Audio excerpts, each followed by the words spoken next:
اب پاکستان جیسی سرزمین میں الیکشن کی کیا حیثیت ہے؟ خدا سے پوچھنا ہے، دین سے پوچھنا ہے، مجتہدین سے پوچھنا ہے۔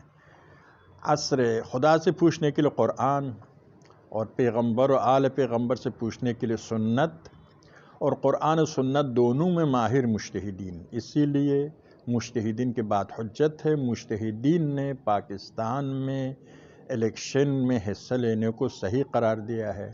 اس کی کچھ وجوہات ہے۔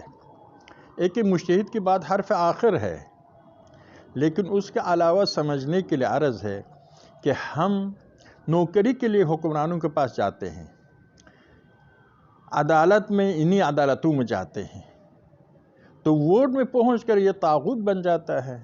یہ معقول چیز نہیں ہے۔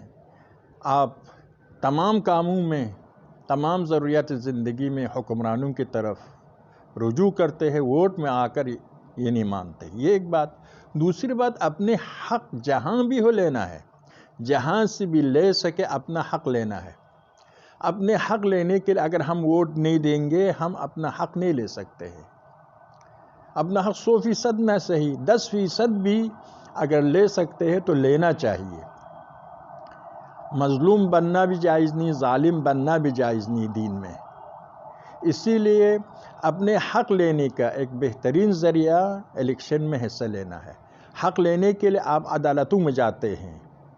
یہ عدالتیں شرعی نقطہ نگاہ سے کوئی قیمت نہیں رکھتی ہے۔ حق لینے کے لیے عدالتوں میں جاتے ہیں، حکمرانوں کے پاس جاتے ہیں، تو حق لینے کے لیے اسمبلی میں اپنا نمائندہ بھیجتے ہیں اپنی حقوق حاصل کرنے کے لیے۔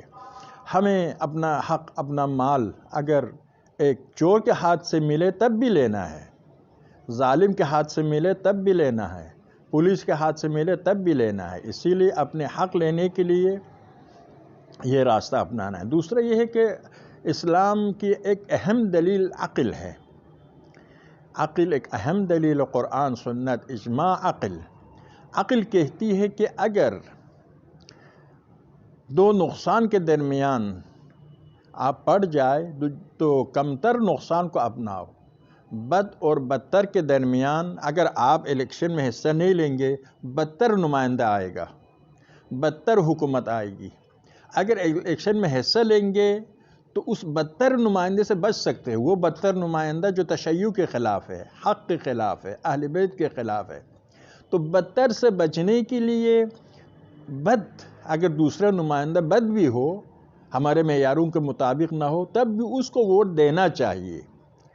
ایک اپنے حقوق کے لیے، دوسرا یہ ہے کہ بدتر کو بگانے کے لیے۔ اسی لیے آپ دیکھتے ہیں کہ دشمنان اہل بیت ابھی میدان میں آ گئے ہیں۔ ان کو میدان سے نکالنے کے لیے اس بات کی ضرورت ہے کہ جو دشمن اہل بیت نہیں ہیں ان کو ووٹ دے کر کامیاب بنانا۔ خلاصہ یہ ہمارے شرعی وظیفہ ہے، اخلاقی وظیفہ ہے، دینی وظیفہ ہے، اور یہ طاغوت کے ساتھ حصہ لینے کا معنی ہی نہیں رکھتا ہے۔ یہ طاغوت، آپ اپنے تمام کاموں میں طاغوت کے پاس جاتے ہیں، خصوصاً عدالت میں شدت سے منع کیا ہے ہماری احادیث میں، اس میں بھی آپ جاتے ہیں۔ تو یہاں پر یقیناً اور اہم کا عرض کے حرف آخر مجتہدین کی بات ہے، جو مجتہدین کہتے ہیں کہ اس میں حصہ لینا صحیح ہے، بلکہ بہتر ہے۔ آیت اللہ جوادی کی فتویٰ، رہبر معظم انقلاب کی فتویٰ، دیگر مراجع کے فتویٰ آپ کے سامنے ہیں۔ وصلی اللہ علی محمد و آل محمد۔